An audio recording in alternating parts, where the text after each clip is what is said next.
danske fagbevægelse er i hård kamp med flyselskabet Ryanair, en kamp, der handler om løn og arbejdsbetingelser.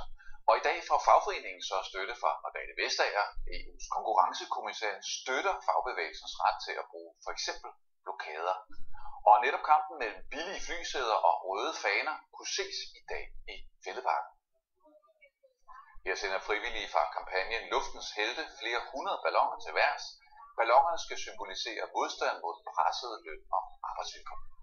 Pointen med ballonerne er, at løn- og arbejdsvilkårene skal op. Fordi det går ikke, at de ansatte i Ryanair får 10.000 kroner om måneden før skat. Det kan man ikke leve af.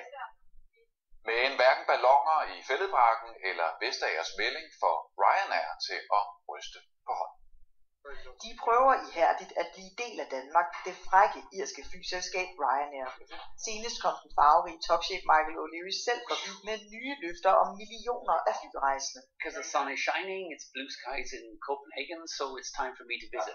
Men lige bag smilet udkæmpes en benhård faglig konflikt, som Ryanair mener er i strid med EU's regler. Yes, it's clearly in conflict. For den danske fagbevægelse har fortsat planer om at blokere Ryanairs fly, så snart arbejdsretten har taget stilling, hvis altså ikke, at Ryanair vil indgå danske overenskomster.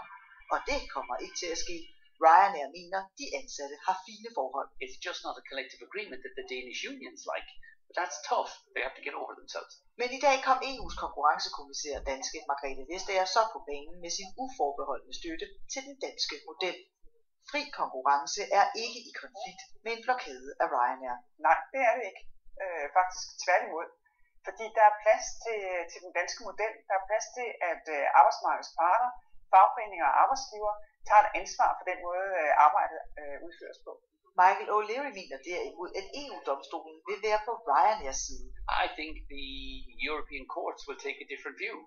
I mean, at the cornerstone of the European Union is the free movement of labour. That's not a good result for Denmark, because I think ultimately the Danish model will fall foul of European rules on the free movement of goods, services and labour. Men ifølge EU-kommissæren skal Ryanair altså ikke tro, at det er et spil, de kan vinde. Der er plads til at kæmpe for sin sag.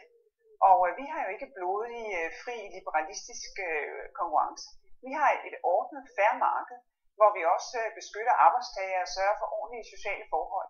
Og det er sådan, jeg synes, det skal være. Men det er altså ikke sådan, Ryanair ser på livet, Nina. Hvad er det for en konflikt, vi er vidne til nu også med Vestager? Det er jo en klassisk faglig konflikt, og så alligevel slet ikke, fordi Ryanair er en ret speciel spiller. Altså udover at det er Europas største flyselskab målt på passagerer, så er der også et flyselskab, der simpelthen ikke går i vejen for et godt slagsmål. Husk på, da Ryanairs første fly forlod Københavns Lufthavn, der blev det jo blokeret og forsinket 3 timer. Dagen efter, der sagsøgte de SAS, fordi de mente dem, der stod bag, var SAS-ansatte. Og det, at Vestager, altså EU's konkurrencekommissær, nu går ud og siger, hvad hun gør, jeg tror, det rager dem en parband, og hvis det skal røre dem, så tror jeg faktisk bare, det giver dem endnu mere blod på tanden. Ryanair, de har sådan en vision. De føler, at de er ude for at give folket billige billetter, også de folk, der måske faktisk er irriteret over deres tilstedeværelse. Og nu er de fløjet ud af København i en måneds tid. Mærker de også dansk modstand, når det gælder salg af billetter? Det siger Ryanair, at de ikke gør. Sidst jeg spurgte dem, da de var her til, hvordan det går med det, der siger de, at fly ind og ud af København er sådan cirka i snit 90% fyldt. Det er temmelig pænt i luftfarten, så der er altså ikke nogen billetboykot af Ryanair. Om der kommer den her blokade af flyene senere på året, det bliver rigtig spændende at følge.